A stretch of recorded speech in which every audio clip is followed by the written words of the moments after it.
तो सबसे पहला जो माइंडसेट आप लोगों को जो बिठा लेना है, जो मैं कल आपको बात कर रहा था कि इस एग्जाम के अंदर कुछ चीजें बहुत जरूरी हैं, और वो सबसे पहली जो जरूरी चीज है वो है माइंडसेट। माइंडसेट जो है वो ये है, बहुत सारे लोगों का पहले तो देखेंगे एक दो एग्जाम तो कोर्स में निकल जाते हैं, कोचिंग में निकल जाते हैं, या फिर धीरे धीरे पढ़ेंगे उसमें निकल जाते हैं। आप लोगों को क्या टारगेट होना चाहिए, क्या आपका माइंडसेट होना चाहिए, जो भी हमारा फर्स्ट अटेम्प्ट होगा, इस बार वाला हो तो इस बार वाला, या फिर अगला होगा तो फिर अगला, फर्स्ट अटेम्प्ट में ही क्लियर करें। होगा अब जो होगा भगवान जाने, जो भी होगा, लेकिन अपनी माइंडसेट, अपनी कोशिश ये होनी चाहिए कि पहले अटेम्प्ट में ही क्लियर करना है। इस प्रकार का हुआ दिमाग के अंदर नहीं रखना कि पहले अटेम्प्ट में कोई होता है क्या। सबसे बढ़िया अटेम्प्ट ही पहला अटेम्प्ट है।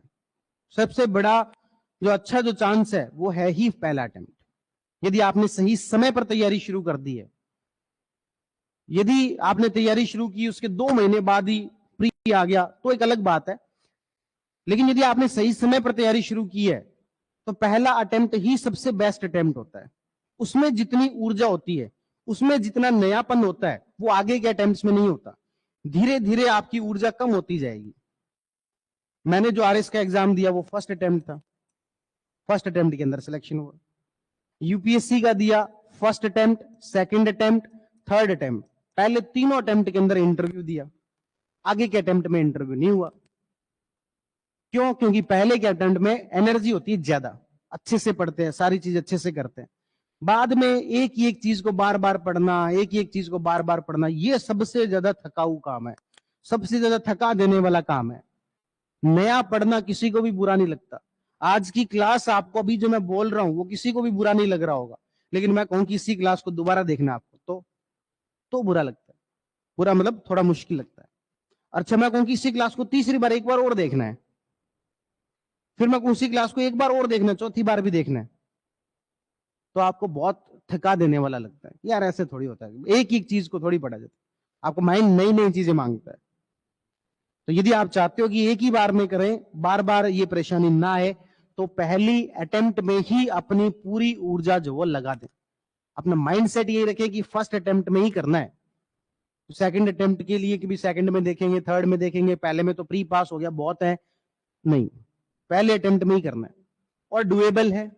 1 साल इस एग्जाम के लिए ठीक ठाक है, 1.5 साल इस एग्जाम के लिए बहुत है, इससे ज्यादा इस एग्जाम के लिए नहीं चाहिए। 1 साल ठीक ठाक है, 1.5 साल बहुत है, उसके बीच का जो भी टाइम है सफिशिएंट है वो। अब मिनिमम देखो 1 साल चाहिए। अपने चाहेंगे 6 महीने के अंदर सिलेक्शन हो जाए, बहुत बड़ा सिलेबस है, ऐसे नहीं होता है। कम से कम 1 साल और 1.5 साल जो एकदम सफिशिएंट टाइम है इस एग्जाम को क्लियर करने के। तो सबसे पहला तो इस माइंडसेट के साथ हमें तैयारी करनी है कि फर्स्ट अटेम्प्ट में ही क्या करेंगे, सिलेक्शन लेना है। दूसरा जो माइंडसेट के लेवल पर मैं आपको चीज बताऊं वो है विल पावर।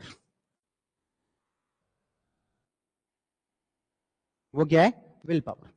अपने विल पावर को, भाई बोर तो नहीं हो रहे ना, पक्का पानी वानी पी लो, किसी को ऐसे सुबह 7 बजे आज उठा दिया हो, अभी तक आदत नहीं रही हो। कितने लोग कई दिनों बाद सुबह 7 बजे उठे? मैं भी हाथ ऊपर कर लेता हूं। बस 2-4 लोग हैं मेरे जैसे। मेरे आजकल पिछले कुछ दिनों से, काफी लंबे समय से कम 3-4 महीनों से आदत हो रखी है 9 बजे उठने की, 8 बजे उठने की। रात को लेट सोते हैं 2-3 बजे और सुबह 8-9 बजे उठते हैं। आज कई दिनों बाद 7 बजे, सुबह 6 बजे उठना पड़ा। तो मुझे लगा कि मेरे जैसे कई और भी होंगे बेचारे जिनको सुबह 6 बजे कई दिनों बाद उठना पड़ा होगा। तो चलो बात करते हैं अपन किसकी, विल पावर की इस एग्जाम के अंदर। तो बात कर रहे थे अपन किस चीज की, विल पावर की, कि इस एग्जाम के अंदर आपको पहले दिन से ही अपना जो संकल्प है ना, अपनी जो विल पावर है उसको मजबूत रखना होगा। आप सब लोगों को पता है कि घर जाके कितने घंटे पढ़ना चाहिए। आज 7 से 1 क्लास लोगे, उसके बाद घर जाके कितने घंटे पढ़ोगे? क्या आज तो जाके सिर्फ आज वाला रिवाइज कर लेंगे, इतना ही काफी है?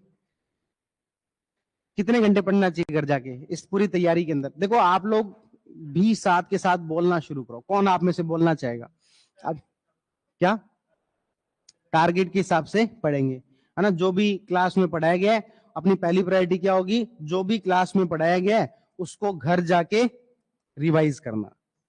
पहली प्रायोरिटी अपनी क्या है? जो भी क्लास में पढ़ाया गया है उसे घर जाकर रिवाइज करना।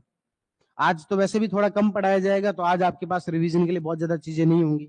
2-4 दिन से के बाद आपके पास में रिवीजन करने के लिए खूब सारी चीजें होंगी, घर जाके पढ़ना पड़ेगा। तो सबसे पहला काम है कि जो भी आज पढ़ाया जाए वो घर जाकर, जैसे मैं तो कम पढ़ा रहा हूँ, पर एथिक्स और इकोनॉमी में अच्छा खासा पढ़ाया जा सकता है। आज आपको सर आपको पढ़ा देंगे, सर आपको पता है स्पीड अच्छी खासी है, सोने में आपको देंगे नहीं ठीक है, कल देख ही लिया होगा आपने। तो सबसे पहला काम आपका क्या होगा? घर जाके जो चीज पढ़ाई गई है उसको अच्छे से रिवाइज करना। दूसरा काम होगा, जो भी आपको असाइनमेंट दिया जाए, जो भी आपको घर पर प्रैक्टिस के लिए क्वेश्चन दिए जाए, प्रीवियस ईयर क्वेश्चन पेपर वगैरह दिए जाए, वो सब जाके जो अटेम्प्ट करना। और तीसरा आपका जो काम रहा करेगा वो ये है कि हर संडे या हर मंडे जो टेस्ट हुआ करेंगे, तो अगले मंडे को जिसका टेस्ट है उसका रिवीजन करना। ये 3 काम आपके हुआ करेंगे कि अगले टेस्ट की तैयारी करना, आज जो क्लास में पढ़ा है उसको रिवाइज करना, और उस टॉपिक से रिलेटेड जो प्रीवियस ईयर क्वेश्चन पेपर दिए हैं उसको पढ़ना। उसके साथ साथ एक जो मैंने आपको एक्स्ट्रा टास्क दे दिया वो क्या है? न्यूज़पेपर पढ़ना। एक जो एक्स्ट्रा टास्क दिया है वो आपका क्या है? न्यूज़पेपर पढ़ना। आज आपके पास पढ़ने के लिए ज्यादा कुछ ना हो तो घर जाके क्या पढ़ लें? न्यूज़पेपर जो वो पढ़ लेंगे। क्या पढ़ लेंगे? न्यूज़पेपर। ठीक है, तो ये है कि भाई आपको शुरुआत से ही अपना टाइम मेंटेन करके रखना है, विल पावर अच्छी रखनी है। आपका कई बार ऐसे मन होगा कि आज तो यार जयपुर में क्या शानदार बारिश हुई है, बाहर घूम के आते हैं, या फिर चिल करते हैं, आज पढ़ने की कहाँ आवश्यकता है। तो बस वहीं पर आपकी परीक्षा जो शुरू हो जाएगी।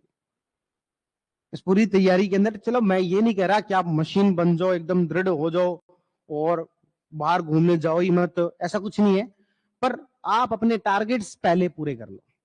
टारगेट्स पूरे हो रखे हैं तब आपको घूमने में, इधर उधर जाने में भी मजा आएगा। अदरवाइज क्या होता है कि जो आप लोग देखते हो ना कि बहुत सारे लोग ऐसे घूमते रहते हैं, है ना, सोशल मीडिया पर पोस्ट वोस्ट करते हैं, आपको लगता है कि कितने खुश चेहरे हैं, सोशल मीडिया पर कितनी खुशी से वो दिख रहे हैं। एक्चुअल में इतना खुश वो चेहरा होता नहीं है जितना उस फोटो में दिख रहा है, क्योंकि काम पूरा नहीं होता, घूम रहे हैं, घूमने में मन लगता नहीं है, उधर से कोई कॉल आ रहा है कि ये काम पूरा नहीं किया, ये काम पूरा नहीं किया, तो उसको आधी से ज्यादा चिंता तो किस चीज की हो रही होती है? काम की हो रही होती है। मतलब कहने का मतलब है कि जो सोशल मीडिया पर हमें दिखता है वो पूरा सच नहीं है। इसलिए खुद को इस पूरी तैयारी में अपने दोस्तों से, उन दोस्तों से कंपेयर मत करना जो कि शायद आरएस की तैयारी नहीं कर रहे। क्यों? क्योंकि वो तो इस दौरान उनको तो कोई दबाव है नहीं कि भाई अगले संडे को टेस्ट है, मंडे को टेस्ट है, उसका पढ़ना है। वो तो बढ़िया घूमेंगे फिरेंगे। आप उनकी फोटो सोशल मीडिया पर देख देख के सोचोगे अरे यार वो तो बढ़िया घूम रहे हैं, अपन यहाँ पर 10 बाय 10 के कमरे में बैठे हैं, पढ़ाई कर रहे हैं। तो इस प्रकार का कंपैरिजन जो आपको शुरुआत से बता दूं कि इस प्रकार का कंपैरिजन नहीं करना है। और हो सके तो थोड़े दिनों बाद जब एकदम अच्छे से एक्टिव हो जाओ पढ़ाई के अंदर, एकदम सीरियस हो जाओ, कुछ दिनों के लिए सोशल मीडिया डीएक्टिवेट कर दो। बहुत बड़ा त्याग मांग लिया क्या? सोशल मीडिया डीएक्टिवेट कर दो। इससे अच्छा तो सर आप जो कोई हार्ट मांग लेते, कोई ब्रेन मांग लेते, हमारा खून मांग लेते, वो दे देते। ये क्या मांग लिया? सोशल मीडिया डीएक्टिवेट कर दो। कर सकते हो सोशल मीडिया डीएक्टिवेट?